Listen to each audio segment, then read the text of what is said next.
basic choking defense. The choke is a very violent act of aggression.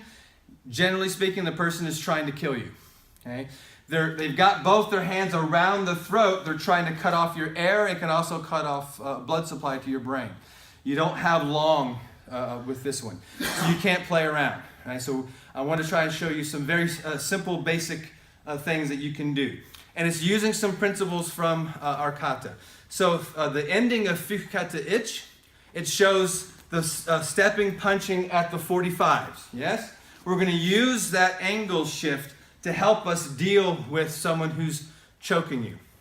Okay, so let's sort of get against the wall here. Because usually what's happening is it's not like you see in some kind of scenarios where someone's like Frankenstein. It usually doesn't happen like that. It's an angry act of aggression. They've grabbed you by the throat and they're throwing you into a wall. They're trying to kill you. It's bad news, all right? So what we're going to work on is some basic principles here. So they've got you. Of course, you don't ever want to get in this situation. If you see them reaching, we've worked on things to try to keep them from grabbing you, but you might end up in a situation like this. They've clinched up with you, and then they go for the choke, okay? So just keep your thumbs down so I can actually talk. So you can like this, good. All right, so the idea here is they're choking, and they could be slamming your head. You got to do something quick.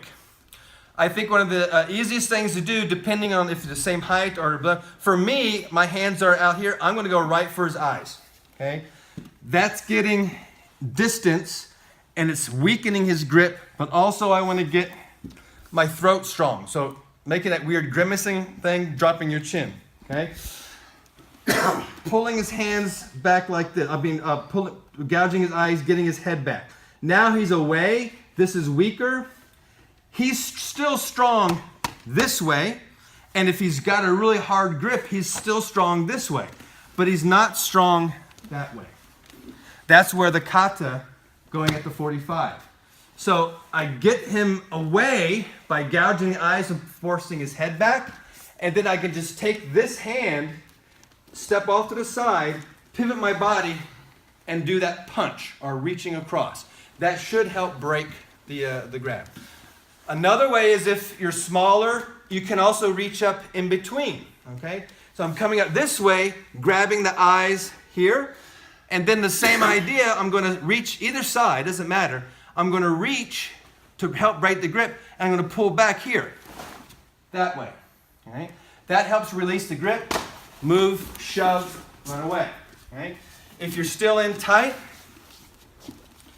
here, right? I can try to do that across here, get some strikes in, push, run away. Okay? The follow-ups just depend upon the situation. Okay? If from here, I might do this, what might he decide to do? If I got my thumbs in his eyes, what might he decide to do?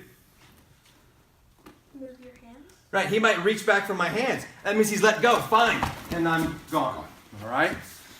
So one more, but the idea here is that we're using gouge his eyes to create distance, and then use the reach across that punch. You can clock him if you want, but I want to get distance here, use that to help break the grab, run.